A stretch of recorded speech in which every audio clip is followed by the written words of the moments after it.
में नैना के नए नक्श में बहुत ही बदलाव नहीं आया था। बस वह पहले से थोड़ी सी ज्यादा निखर गए थे, लेकिन सबसे ज्यादा बदलाव था उसकी बेदाग चमकती हुई त्वचा।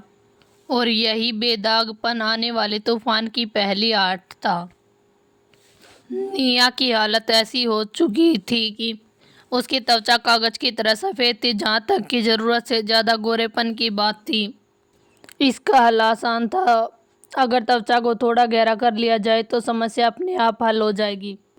21वीं सदी की औरतें अपने चेहरे की सुंदरता के लिए बेहिसाब पैसे बहा देती थी, और यहाँ निया वह खूबसूरती को खुद अपने से दूर कर रही थी, जिसके लिए ज्यादातर औरतें जान देने को ही तैयार रहती थी। यदि किसी को निया के इस कारनामे के बारे में पता चला तो वो गुस्से से ही आकर उसका गला ही दबा देते। लेकिन इस समय उस कमरे में निया के अलावा उस पर अत्याचार कर रही थी वह सिर्फ जटायु ही मौजूद था। उसका सौंदर्य बोध भी हद से ज्यादा टेढ़ा था। उसकी नज़र में निया पहले से ज्यादा सुंदर जरूर हो गई थी, लेकिन इतनी भी नहीं कि कोई पौराणिक जीव उसकी पूजा करने लगे। वैसे भी उसे अपने मालिक से ताकत से ज्यादा कोई मतलब नहीं था, न कि उसके चेहरे से। खूबसूरत होने से क्या मिल जाता है? क्या सिर्फ शक्ल अच्छी होने से सब कुछ मुफ्त में मिल जाता है? इसलिए जो इकलौता शख्स निया को खुद को बदसूरत बनाने से रोक सकता था, वह भी एक तरफ चुपचाप बैठा था, बड़ी ही दिलचस्पी से उसके चेहरे पर हो रहे दयनीय प्रयोग को देख रहा था। दरवाजे के बाहर आधी अधूरी समझ वाली एक नौकरानी गर्म पानी की एक बाल्टी लेकर खड़ी थी। उसके ही बगल में एक और नौकरानी पानी की बाल्टी लिए खड़ी थी। तू पक्की है ना? तूने कुछ गलत तो नहीं देखा? जिज्ञासु होकर दूसरी नौकरानी ने अपने साथी से पूछा। सुबह जब दूसरी नौकरानी 7वीं मिस के कमरे में गई थी तो उन्होंने देखा था कि उसका व्यवहार अजीब सा था, जैसे दिमाग घूम गया हो। कुछ देर बाद उसने चौंकाने वाली बातें बताई कि उनके परिवार की बदसूरत मिस की वह जिन्हें हमेशा बदसूरत और खराब औरत मानते थे, वह बहुत ही खूबसूरत है। शुरू से उसे अपनी दोस्त की बात पर यकीन ही नहीं हो रहा था। आखिरकार कोई भी सपना तो देख सकता था कि एक रात में कोई इतनी बेहद सुंदर कैसे बन सकता है। अगर यह सपना था तो ठीक था, अगर यह सपना सच हुआ तो ये बहुत ही डरावना होगा। लेकिन जो नौकरानी सुबह उसके कमरे में लौटी थी वह अपनी आंखों से देखी बात को लेकर पूरी तरह से पक्की थी। आखिरकार उसकी जिज्ञासा से काबू से बाहर आ गई और वह उसके कमरे के बाहर दोबारा से खड़ी होगी। मुझे पूरा यकीन है कि मैंने गलत नहीं देखा, पहले आई नौकरानी ने ठोस लहजे में कहा। मैंने खुद देखा था कि 7वीं मिस की आवाज़ भी बदल गई है, तो शायद मुझे भी इतना भरोसा न होता। 7वीं युवा मिस एक ही रात में इतनी खूबसूरत बन गई? नौकरानी ने सिर हिलाया।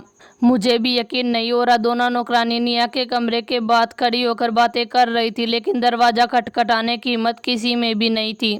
तभी धीरे से दरवाजा खुला। निया कमरे के अंदर खड़ी थी। उसने दोनों सनखड़ी नौकरानियों को देखा, फिर हल्के से होठ दबा लिए। लगता है वह फिर से पहले जैसी बदसूरत दिख रही थी।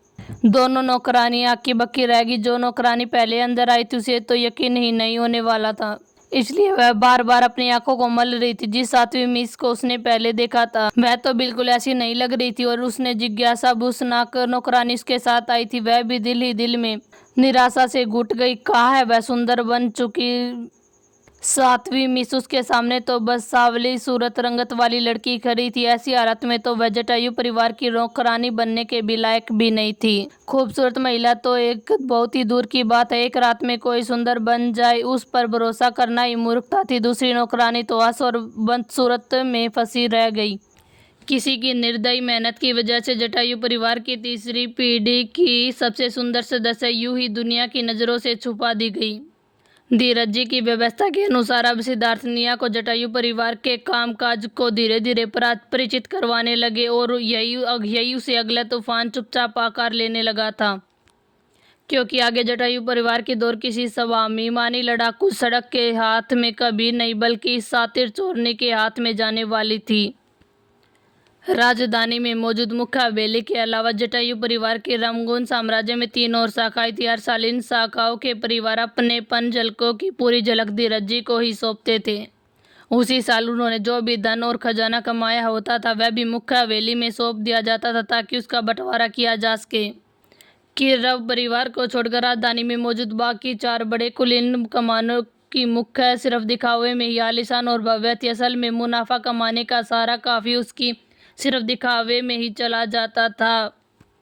वैसे तो काम तो सिर्फ बारिशा का ही करती थी। यह व्यवस्था कुछ वैसी ही थी जैसे पुराने जमाने की संस्थाओं में होती थी, जहाँ जमीन पर काम करने वाले लोग सारा काम संभालते थे और कमरे में बैठकर प्रमुख पूरे संगठन की दिशा और रणनीति तय करता था। थोड़े ही समय में निया जटायु परिवार के कागजात की बुनियादी व्यवस्था को अच्छी तरह से समझ चुकी थी। हालांकि निशा के पति और सिद्धांत उसके इस तरह के परिवार के मामलों में दखल देने से खुश नहीं थे, लेकिन धीरज जी के जवाब और सिद्धार्थ की मौजूदगी की वजह से निया के सामने अपनी नाराजगी जाहिर नहीं कर सकते थे। उसी दौरान जटायु हवेली में ही घूमता रहता था और जहाँ भी जाता वहाँ किसी न किसी तरह की हलचल मचा देता था। सैकड़ों सालों से गायब रहने के बाद अचानक जटायु का सबके सामने प्रकट होना जटायु परिवार के लिए जीवन का सबसे गर्व भरा पल बन गया था। लोग उस पौराणिक प्राणी के आसपास ज्यादा देर तक रुकने लगे थे। अगर जटायु का एक भी पंख गिर जाता तो लोग उसे पाने के लिए टूट पड़ते। उनका कहना था कि वे इन्हें संभाल कर रखेंगे ताकि उनकी आने वाली पीढ़ी को उन पर गर्व महसूस हो सके। यह पागलपन भरी चीजों को देखकर निया को 24वीं सदी के उन दीवाने प्रशंसकों की याद आ गई जो अपने पसंदीदा सितारों के लिए भी कुछ भी कर गुजरने के लिए तैयार रहते थे। जब शिवानी और आयराव घर लौटे तो वे इतने बुरी तरह से घायल थे कि उन्हें 5 दिन तक आराम करना पड़ा, तब जाकर वे ठीक हुए। जैसे ही वे संभले उन्हें यह खबर मिली कि धीरज जी ने निया को अपना उत्तराधिकारी घोषित कर दिया है। ये सुनते ही उनके पैरों से जमीन खिसक गई। जिस लड़की को वह कभी बेवकूफ़ और पता नहीं क्या क्या करके तंग करते थे, वही अब जटायु परिवार की अगली प्रमुख बनने वाली थी। यह बात उनके लिए किसी और को प्रमुख बनने से भी ज़्यादा बर्दाश्त से बाहर थी। उन्हें आज भी जटायु द्वारा की गई बेरहमी साफ साफ याद थी। उसी डर की वजह से वे हर वक्त दबे दबे रहते थे। जटायु को देखते ही वे कोई ना कोई बहाना बनाकर वहाँ से खिसक निकलते थे। उन्हें डर था कि कहीं निया अपने पुराने अपमानों का बदला लेने के लिए जटायु का इस्तेमाल तो नहीं करेगी। जहाँ तक अर्नव की बात थी, उसने इस खबर पर कोई प्रतिक्रिया ही नहीं दी। परिवार में लौटते ही वो जल्दबाजी में जटायु परिवार को छोड़कर चला गया था और फिर किसी को भी नहीं पता कि वह कहाँ चला गया। निया की हालत भी कुछ खास बेहतर नहीं थी। दूसरे सील टूटने के बाद जालिम ने उसकी ट्रेनिंग और भी बेरहमी से शुरू कर दी थी। दिन में वह सिद्धार्थ के साथ परिवार के कागजात सीखती और रात में जालिम उसे कमरे में बंद कर तरह तरह की कठोर ट्रेनिंग करवाता। 20 दिनों से निया को ढंग से नींद तक नसीब नहीं हुई, लेकिन इन सब के बावजूद उसकी शारीरिक साधना 6 स्तर को पार कर चुकी थी। अब उसे तय करना था कि वो तलवारबाज बने, घुड़सवार बने या तीर-धनुष वाले तीरंदाज का रास्ता चुने। काफ़ी सोच विचार के बाद उसने तीर धनुष वाले तीरंदाज का रास्ता चुना, क्योंकि यह सबसे ज़्यादा लचीला और हालत के मुताबिक ढलने वाला मार्ग था। हालांकि तांत्रिक साधना और तीरंदाजी दोनों ही रास्ते चुन लेने के बावजूद सही मार्गदर्शन की कमी के कारण वह अपने लिए अभी तक इतनी की व्यवस्थित ट्रेनिंग शुरू नहीं कर पाई थी। फिलहाल वह रोज शक्ति और शारीरिक साधना जो मजबूत करने पर ही ध्यान दे रही थी। जहाँ तक चुनी हुई विद्याओं की गहरी पढ़ाई की बात थी, निया ने अपनी सारी उम्मीदें एकेडमी पर ही टिका दी थी। शौर्य एकेडमी रंगून साम्राज्य की सबसे बड़ी एकेडमी और चाहे सुविधाओं की बात हो या फिर ट्रेनिंग योग्यताओं की, पूरे मंथन ग्रह में उनका कोई भी मुकाबला नहीं कर सकता था।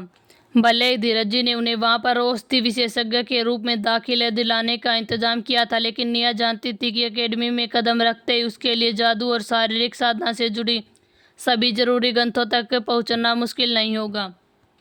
लेकिन निया यह नहीं जानती थी कि शौर्य एकेडमी के दरवाजे उसके लिए सिर्फ ज्ञान ही नहीं बल्कि ऐसे सदस्य के रहस्य भी खोलने वाले थे जो उसकी ज़िंदगी की दिशा हमेशा के लिए बदल देने वाले थे।